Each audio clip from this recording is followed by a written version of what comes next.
Coach Hembree, we want to thank you for agreeing to meet with us each week again for the 2013 season. We appreciate it, and we thank our viewers out there enjoy hearing from you, and we just thank you so much for that.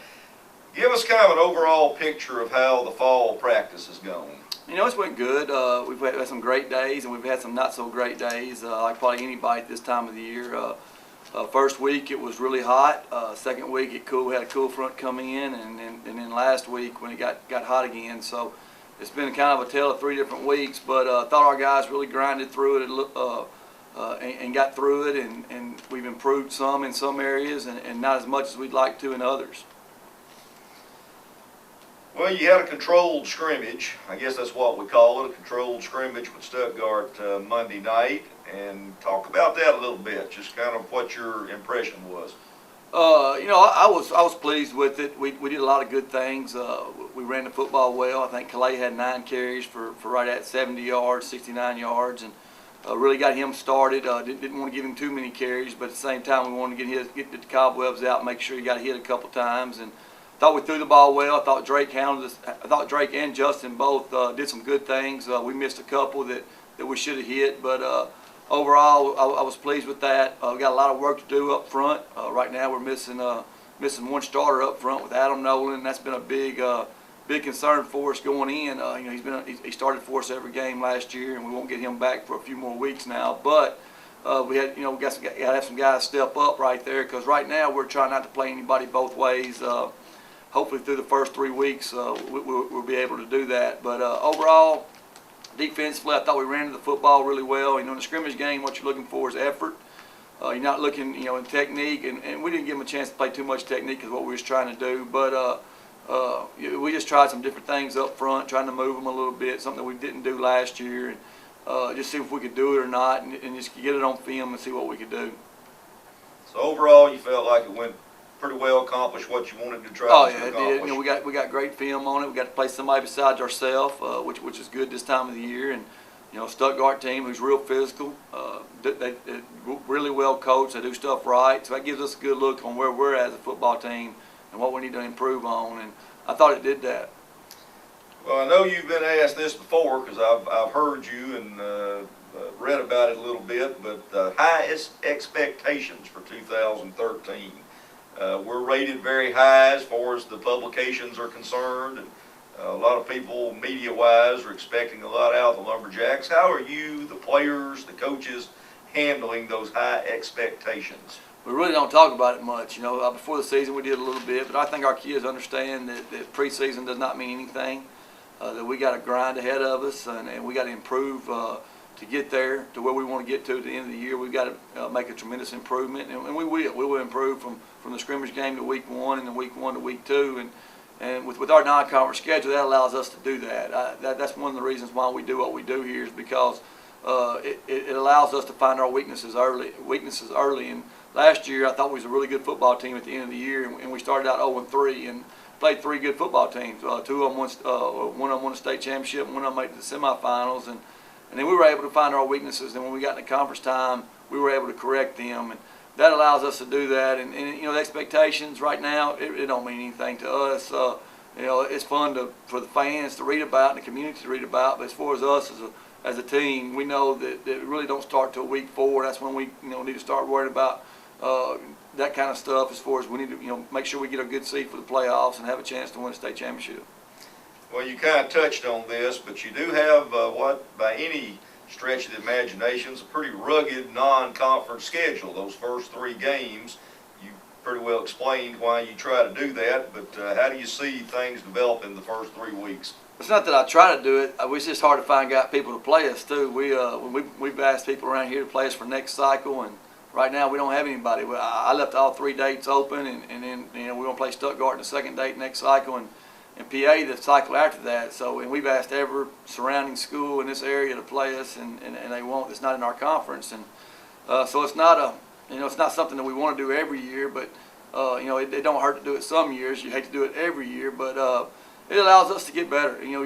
Playing a team like Fayetteville, PA, Camden, they're going to find your weaknesses, and sometimes you don't know that as a coach what your weaknesses are until you play somebody that good. And a lot of times in 4A football or in it's happened to us in the past. We didn't know until we got to the playoffs and we got beat, and somebody took advantage of something that we didn't know that we were weak at. And so now when we go into week 4, we know exactly where we're at as a football team and what we can do and what we can't do, and that lets us as coaches try to correct them, or if not correct them, at least be able to do some things different scheme-wise to help them guys out. Just very briefly on Fayetteville High School. I know they've been very successful the last several years. Of course, they're I guess a 7A school. Is that correct? Kind of what do they do offensively and defensively? They're a 2-time defending 7A state champion. They got 155 players out, which is unbelievable. We think we got 41 out. So number-wise, they got a lot more numbers than we have. They're a spread, multiple offense type team. They're a 3-4 defense. They're very well coached with Daryl Patton there. He's been very successful at Fayetteville since he's been there, and then they hired a new defensive coordinator in Daryl Fimple Keith Fimple from Southside, who's his first year there. He's been with Jeff Williams he was at Jeff Williams with El Dorado, and then at Southside with Jeff. But Keith does a great job defensively with a lot of different schemes, a lot of different blitzes, and that's going to give our guys a lot of, even preparing for them the last week and a half that we've done it and continuing right now.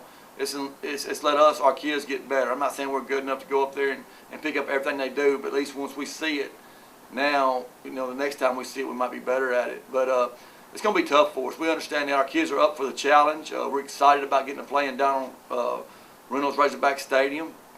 We got to have a break or two. We know that. We understand that. Kicking game's got to be great because theirs is going to be really good. Offensively, defensively, I think that we got to make some plays. They got a big tight end, 6'5", 230. That's a matchup problem for us. They got a wideout named Jordan Dennis, who's heavily recruited by all Division I schools, who's a great athlete. And our fans are going to see some good football. They get to go to Fayetteville to play, and they get to see a really good team play that a bunch of people won't get to see play throughout the season. Your kicking game, it's just who's going to be kicking your extra points, your kickoffs, punting, that right type now, of thing? Kevin Cortez are doing our extra points, and then Fernando Sedano, who's been kicking field goals and kicking off the last couple of years, will be doing longer field goals and kicking off, and then Justin Gorman is going to be our punter as of right now. What about returning kicks? Well, we don't know yet. We got a bunch of guys back there right now. They're still working at it, and it's going to be kind of a game time decision Monday night.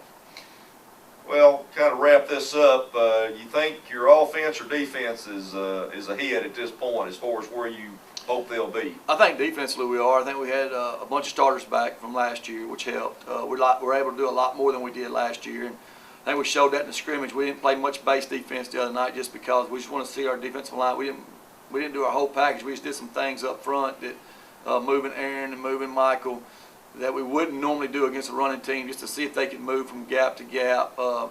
And then we started Peyton Hargis the night defensive end, who I thought did really good. And that gives Drake a chance not to play defensive end right now. Now, I'm not saying he's not going to play defensive end, but right now he's not playing defensive end. And then in the secondary, I thought we did really well. We got four starters back there. So I think they're way ahead of our offense right now. I think losing Adam really hurt us offensively, set us back a couple of weeks because we didn't know we team camped and did all that this summer with him being in there, and then him not there. It's kind of made some guys have to move around positions up front, and it showed the other night, giving up a couple sacks or 3 or 4 sacks, and we'll get that corrected. But hopefully we'll have some guys step up and take that spot till Adam comes back. Well, I know the team needs and enjoys great fan support, so I know you want everybody to get out to these games. Fayetteville's a long trip, but hopefully we'll have some people that will be able to make that trip and support the kids. And then we'll get a little bit closer to home the rest of the year, and I know you're wanting big crowds. Yeah, it's always good to play in front of big crowds, and it excites the kids, and I think these kids are going to play hard. If you looked at the other night, just from the scrimmage tape, the effort they gave was unbelievable. Every time on film you saw 9 or 10 orange jerseys to the football, which good things are going to happen when you have that. And then offensively we got big play capabilities. You got Clay Cox who can take one to the house at any time. I thought Chris Oliver came in at running back as a backup, did really well. We got 2 really good guys there. Then Khalil catches a long pass on the first play of the game, and Von Erich does. He's the same old. So I think we're going to be exciting to watch. I think we got some big play guys, and you know, we just got to correct a few things up front and hopefully be able to control the football and run and pass when we want to. Well, good luck with the Fayetteville game and the rest of the year, and we look forward to watching Lumberjack football. All right, thank you.